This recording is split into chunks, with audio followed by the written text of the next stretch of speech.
Good evening and welcome to the U.S. Holocaust Memorial and Museum in Washington, D.C. and to this special live internet event. I'm James Rosen, Washington correspondent for Fox News and your moderator this evening, but you too have a role to play. You can offer your own questions about the crisis in Darfur by visiting www.ushmm.org. Then /stop-genocide. Now, some 20 months have passed since then Secretary of State Colin Powell declared that the Sudanese government and its Arab militia allies, known as the Janjaweed, were engaged in an active program of genocide against non-Arab populations in that region. In the past 2 years, some 300,000 people have been killed, another 2 million displaced. Yet the crisis continues and by most accounts has actually worsened in recent months. So what will it take to end the atrocities in Darfur? For insight and answers tonight, we're joined by a distinguished panel. Ambassador Michael Ranneberger is Senior Representative for Sudan at the State Department. He has been instrumental in crafting and executing day-to-day policy on Sudan at the State Department for the past 2 years. Dr. Mudawi Ibrahim Adam is a Sudanese human rights activist and head of SUDO, the Sudan Development Organization, which operates a peace-building and reconciliation project in Darfur. He has also been jailed numerous times by the Sudanese authorities and, on the brighter side, recently enjoyed an audience with President Bush. John Sawyer is an award-winning journalist who directs the Pulitzer Center for Crisis Reporting. He recently traveled through Darfur with the African Union Monitoring Force and has produced a documentary chronicling his trip. At various points in our program, we will screen portions of that documentary. And last but not least, we have Samantha Power, who has been to Darfur and reported extensively on the conflict. Her book, A Problem from Hell, America in an Age of Genocide, was the winner of the 2002 Pulitzer Prize. She is a lecturer at Harvard's Kennedy School of Government and presently serves as Foreign Policy Fellow in the office of Senator Barack Obama, Democrat of Illinois. First, for an overview of the situation in Darfur and a look at the roots of the crisis, we turn to an excerpt from John Sawyer's documentary. Look closely and you notice something eerie and sad, that in village after village there are no people. Many of these remote hamlets have been burned or abandoned, mute testament to a willful bloodletting that has taken the lives of over 200,000 Sudanese and driven 10 times that number from their homes. In 2003, when the long marginalized region of Darfur erupted in rebellion, it appeared at first as merely a sideshow. Negotiations were then nearing completion on a settlement to end the equally brutal war that the country's Arab Muslim rulers had waged for 2 decades on non-Muslim African tribes in southern Sudan. American and UN officials gambled that pressing ahead with the North-South Accord would resolve the Darfur issue too. They were wrong. Khartoum responded to the Darfur rebellion by unleashing a paramilitary force of Arab tribes known as Janjaweed. Their mandate? To burn the villages of the region's African tribes, also Muslim, to kill the men, rape the women, steal the cattle, abduct the children. Some say Janjaweed attacks are closely coordinated with Khartoum. Others that Khartoum has long since lost control.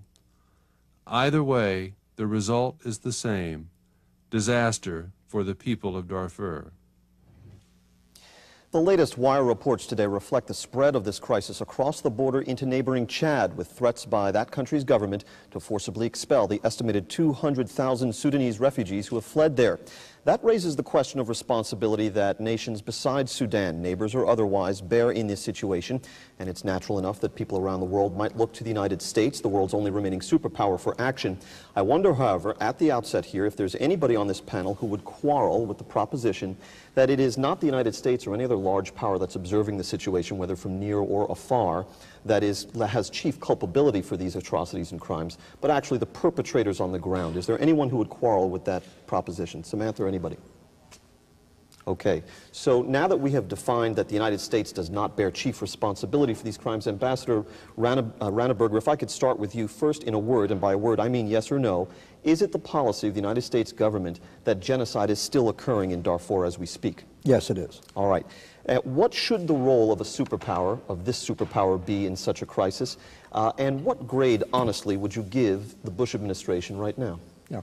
Well, you know, the Genocide Convention, which was passed after the Holocaust, as you know, does call on member states to take action in the UN Security Council. And what I would say about the United States response is that as soon as this became evident as a major crisis, we took the lead in mobilizing an international effort to exert pressure on Khartoum, to get African Union forces into Darfur to try to stop the violence with responsibility to help protect civilians, and to get a viable peace process started to resolve the conflict politically as well. And we have a peace agreement that's been in place since January of 2005 between the North and the South in Darfur, but that has not necessarily stopped the killing. Samantha Power, you've written a book about America's responses or failure to respond to genocides over the course of the 20th century. How would you rate the United States response so far to this genocide? Well, I think American citizens, students, church groups, Islamic groups, human rights organizations have learned a really important lesson from the 20th century, which is that you've got to put sustained political pressure on the U.S. government in order to get the focus to remain, on a genocidal state.